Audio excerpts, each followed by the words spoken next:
up next will be KAKAKI Sports, and Sam Beshima is here. Yeah, indeed. Welcome to KAKAKI Sports this beautiful Friday morning. And thank God it's Friday, like we always say here. So much discussion in the world of sports, precisely in the world of football, because activities went down during the week, and we're looking forward to more activities in the weekend. And I'm not here alone this morning. I have a live guest for the first time in a long time. I've always Zoomed this time around, but I have a live guest in the studio, and it's no other person but Francis Mujunde. Francis Mujunde, good morning. Good morning. Happy to be here on a Friday. And I'm telling you, it's good to have you on a Friday. Good time to discuss football this weekend. But now, so much happened during the week. Let's start with the UEFA Champions League, of course. I mean, the playoffs is done and dusted. We now know the round of 16 teams that will be going head-to-head for a place in one of the biggest, or should I say, the biggest club competition in the world. Let's look at the round of 16 teams, Francis, quickly. Arsenal, Bayern Munich, Liverpool, Tottenham, Barcelona, Chelsea, Sporting, and Manchester City, Real Madrid, Bayern, Paris Saint-Germain, defending champions, Newcastle, Atletico de Madrid, Atlanta, Leverkusen, Galatasaray, and Bodo Glimt. Was there a shocker for you, for any of the teams that had made it to this point? And why? Well, maybe surprisingly for me, I would say Newcastle and Tottenham. You can't talk Galatasaray? Well, not Galatasaray. I mean, Galatasaray has, is a team that really recruited well, in the summer. I mean, they had a tough playoff fixture, and rightly so. They would have gone out, save for the extra time, play out by Victor Osimhen and, like the performance in extra time. But generally, I'm talking of form. Newcastle hasn't had the best of form, but, they were able to really drag themselves. And Tottenham Hotspur as well. They've not really been the best, but in Champions League, they've actually really played fantastically well. So they were my two teams I didn't expect. But Bodo from the playoffs, nobody looked at Bodo, but I wouldn't want to discuss that now because, it's much more like more off the field, balanced than on the field, because they really recruited well. They've grown their team locally over the past couple of seasons that people haven't noticed. But if people never saw them making it out because they're a small town. Personally, I was shocked. And I say Galatasaray, but go on. Bodo is a small town in Norway of over 50,000 people. True. And the jokes going around on social media is that the entire town of Bodo can't even feel San Siro. So, but definitely why their story is unique is because out of the 11 players, 9 of them are Norwegian players.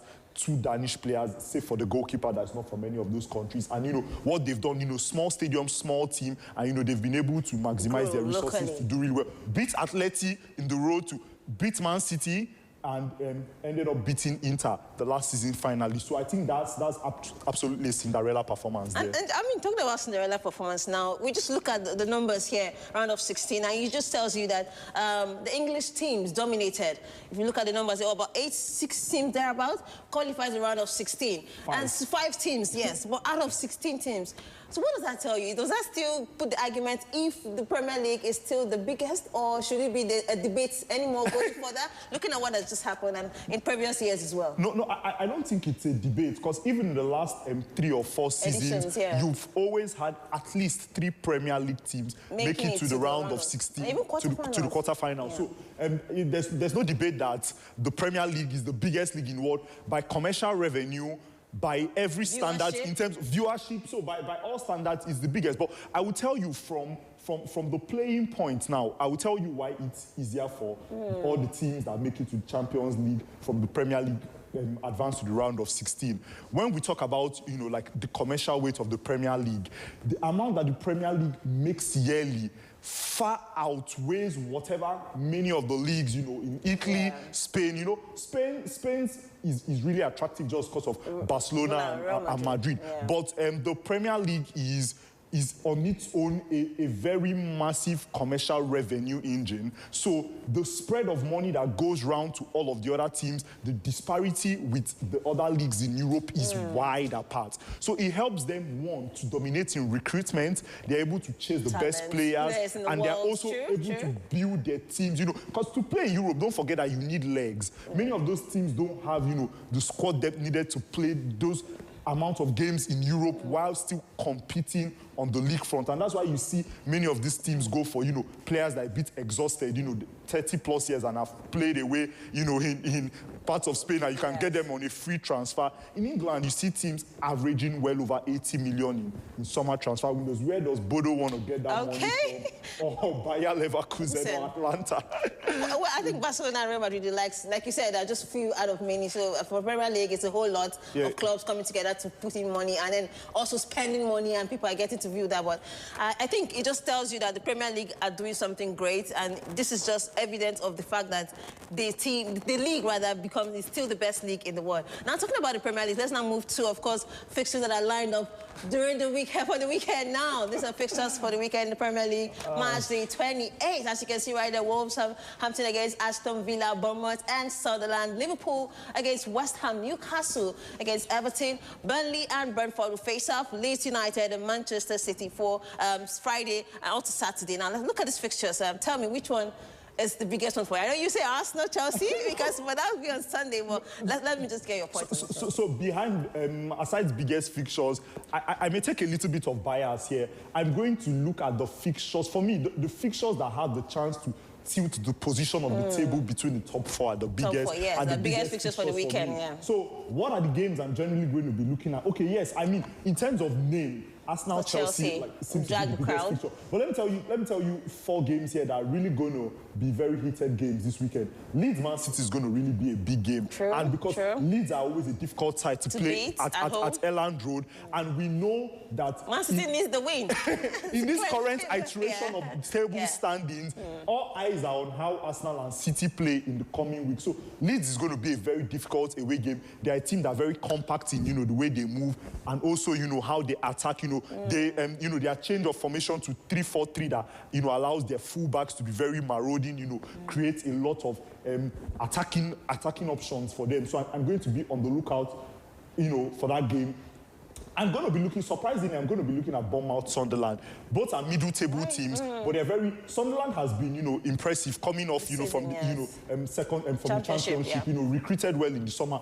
Bournemouth are an interesting team. With the amount of players they sold this season, I don't think people expected Andoni Raiola to do what he's been doing this season. And then you've seen, really exciting, brilliance from them across season. And then, United, because, Carrick has been on a winning streak. And, there's been the debate that is Carrick the man for the job in the summer, So I really want to see, he got, a difficult game against Everton. Because, Everton, David Moyes is a brutal guy. And it was a difficult game for him. And, Benjamin Sesko bailed him. So I want to know whether his magic touch can continue against Palace. Palace are a well-drilled side with Oliver Glasner, They also got a good January transfer window with Strand Larsen coming from Wolves to fill in for Mateta. So, and they were in the Europa League yesterday night, and they played fantastically well. The likes of Kamada. And so I'm really on the lookout for that game. So that's me being. And then finally, I want to know if Igor Tudor can really steer Nottingham Forest. I was going to say that.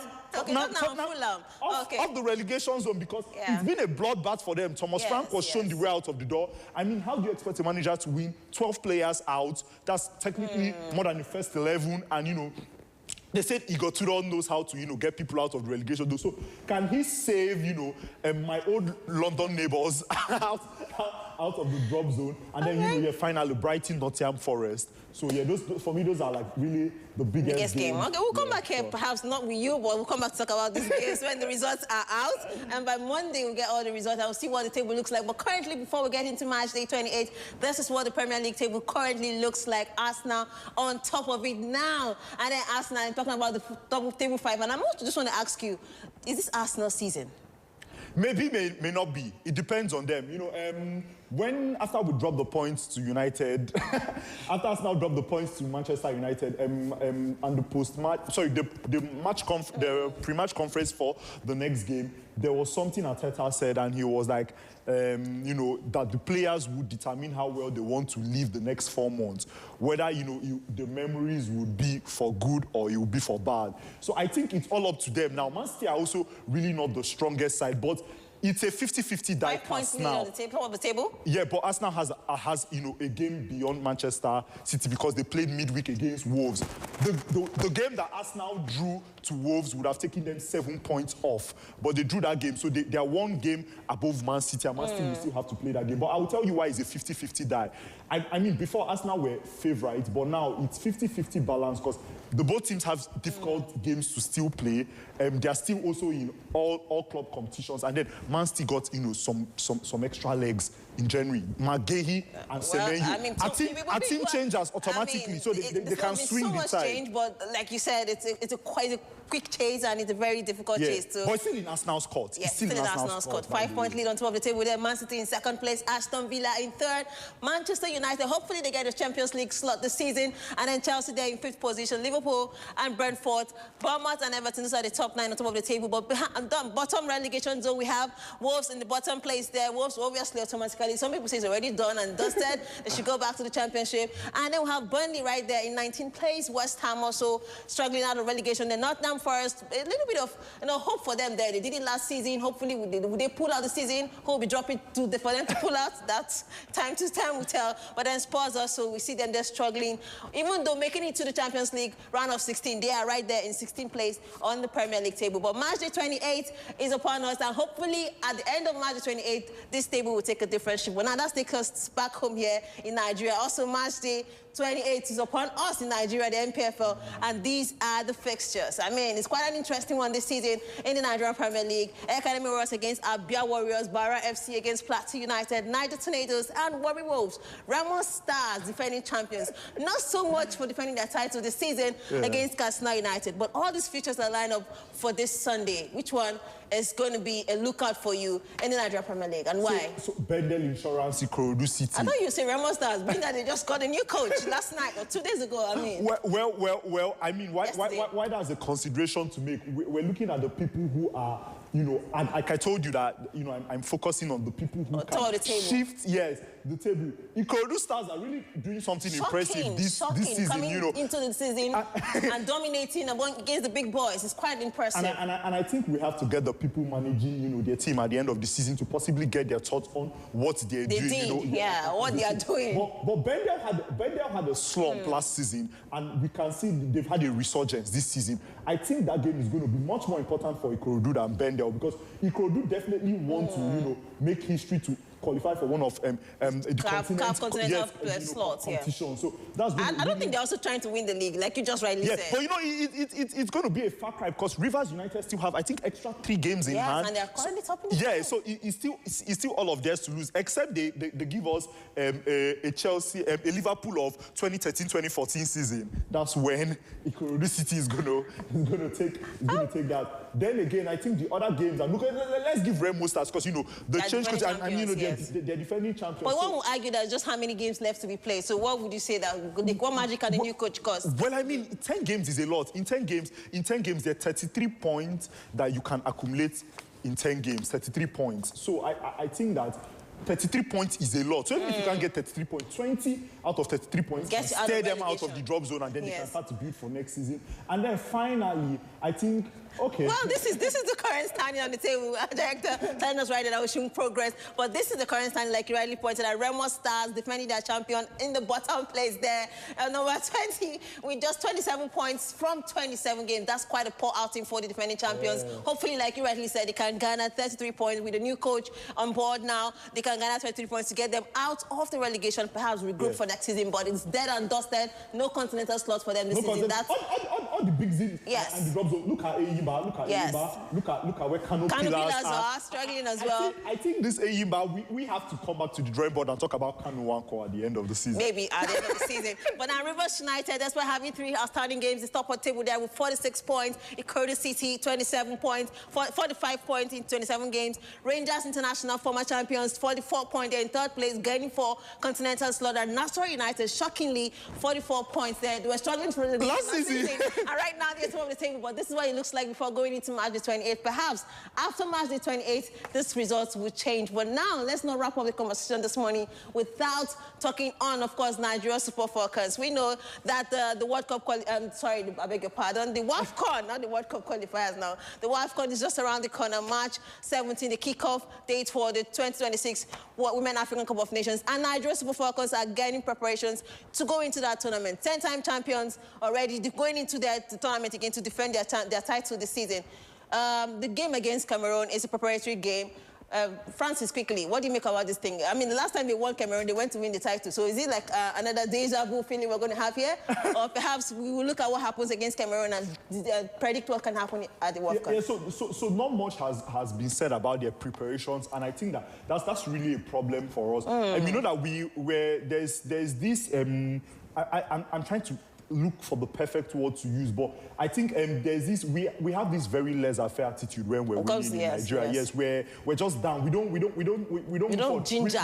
We've won 10 titles in a row, but there's really been no pragmatic plan to see how we can bring it up better. But there's only one thing I will tell you I like about the women. You can always see that there's really a lot of shifts. You always notice that we have new names that make the squad anytime. I was going to talk about that. And this is something that we've seen a lot of continuity with the Women's League, with Super Falcons. Yeah. And I think that's something that the men can take a cue from that. At each point in time, there's always an injection of new players legs, that names, helps to ease off the guys that are already going. And I think it's interesting. So beyond all of the problems that we have, which does not alienate the duty of effective preparation, which I'm still casting a glance at the federation and everybody involved. But I think that the team is balanced. We can see Rashidat, our captain. Ngozi Okobi makes a return to this after the ruckus and everything that has preceded her. So we still have a strong. And also Gibbs Monday makes a return. Exactly. So I think in the absence of Ayinde, we have yes. So the midfield is still strong with Christy Ucheibe and Ngozi Okobi. And all the right, is a big difference. All right. Anyways, that match against Nigeria and the indomitable Lionesses of Cameroon is upon us. 28th is the game for the first leg, and the second leg will be March 6th. But this is the group of Nigeria's Super Falcons now. They are grouped in Group C in the WAFCON, and they'll be up against Zambia, Egypt, Malawi in that group. Quickly, in 2 seconds, do you think Nigeria will make it out of this group? And who do you think will make it out of this group? Nigeria, Zambia, straight. Okay, as the table, yes. Not Egypt. Straight up. All right, good luck to the Super Falcons. And that game will be played tomorrow in Cameroon, Yaoundé, and then the second leg as well will be still in Cameroon, March 6th, before they go for the WAFCON in Morocco. We'll be looking out for that game, and the results will be discussed here on Monday. But thank you so much, Francis, for being on the show this morning. Thank you. All right, indeed. That's our package on Kakaki Sports. Thanks for being a part of it. I am Simbi Shima. Up next is the social intervention segment. Stay tuned.